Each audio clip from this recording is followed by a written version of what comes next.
tem hopi experiência de Mama Maria. Hopi experiência de Mama Maria. De uma Mama Maria, o lugar que você merece de movida. Não por papia com Deus diretamente, seguro que sim. O suyo também. Pero mi irmã, aqui também nos mester de intercessão é palanca que nos avisa, palanca espiritual. E em verdade, na verdade, minha irmã, se você não está de uma Mamma Maria, o lugar que você merece em vossa vida, pide intercessão e ela concede vos turcos. Turcos, meu irmão. Se você não tem fé, se você não está de uma Mamma Maria, o lugar que você merece em vossa vida. O piede não está assim, não há problema. Pero, ame, está desfrutar de sua intercessão, na tua hora e na tua caminho, onde a mim vai.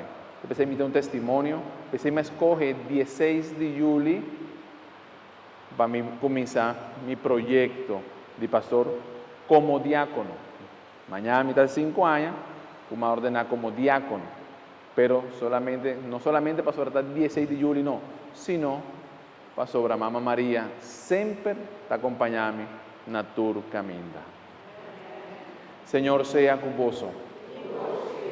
Y bendición de Dios Todopoderoso, Tata, Yu, Espíritu Santo, baja arriba vos y queda siempre con vos.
Amén.